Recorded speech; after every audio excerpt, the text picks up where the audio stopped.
Chers adhérents, bonjour. Avec l'entrée en vigueur de la loi de finances pour l'exercice 2022, de nombreuses mesures ont fortement impacté la gestion du personnel, notamment en ce qui concerne la révision du barème IRG pour les salaires, mais également la taxe de formation et d'apprentissage.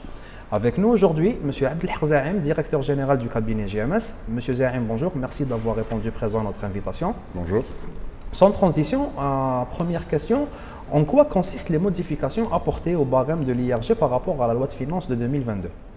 Le barème IRG a été revu fondamentalement avec la création de 3 nouvelles tranches d'imposition.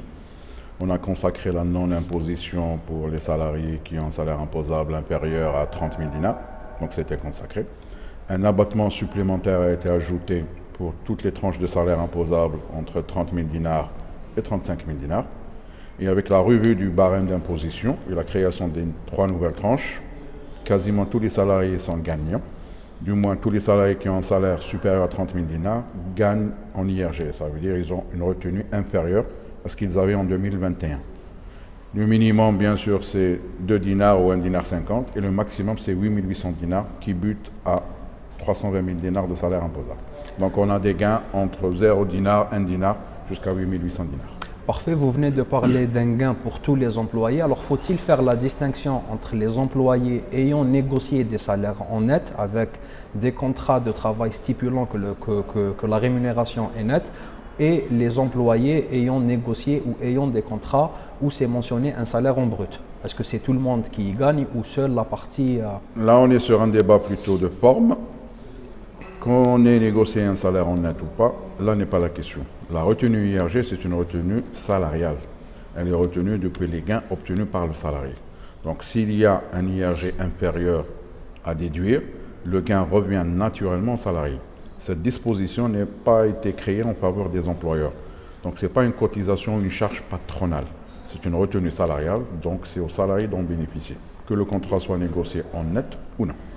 Parfait, merci pour ces explications. Sans transition, on passe à la deuxième nouveauté qui a impacté également le domaine RH. Il s'agit de la taxe de formation et la taxe d'apprentissage. Est-ce que vous pouvez nous en dire plus sur le champ d'application de ces deux taxes-là? La loi de finances est venue modifier plein de dispositions et abroger beaucoup d'autres dispositions. La première, c'est une clarification simple et qui était nécessaire. C'est de dire clairement que les entreprises de moins de 20 salariés ne sont pas concernées par le champ d'application de la taxe de formation professionnelle. Elle reste plutôt toujours concernée par la taxe d'apprentissage. Donc toutes les entreprises à moins de 20 salariés ne sont plus concernées.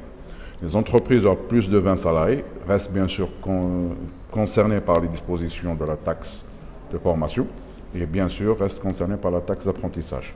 Néanmoins, la loi est venue consacrer un nouveau principe, c'est l'assiette qui sert de calcul à ces taxes. Le taux n'a pas changé, c'est 1% pour la formation et 1% pour la taxe d'apprentissage. Mais l'assiette de calcul est différente maintenant. Avant, c'était le salaire soumis à impôt. Maintenant, c'est le salaire brut.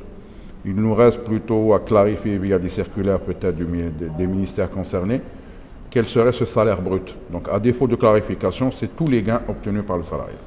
Parfait, merci beaucoup. Autre nouveauté, on parle des dépenses maintenant qui rentrent en considération pour le calcul de l'effort fourni en matière de formation et d'apprentissage. Est-ce que vous pouvez nous en dire un peu plus? La loi est venue clarifier encore une autre situation, c'était quels sont les montants que je pourrais déduire de mon effort de formation. Avant, c'était uniquement la facture de formation qui était éligible. Maintenant, le texte de loi élimine une certaine ambiguïté. C'est clair qu'on y ajoute d'autres dépenses liées à la formation directement, qu'elles soient des dépenses d'apprentissage liées par exemple au déplacement, à la nourriture de l'apprenant, aux frais de logistique qui pourraient être survenus, aux frais de déplacement nécessaires, aux frais d'outillage qui pourraient être mis en œuvre pour se former. Donc ça pourrait être déductible.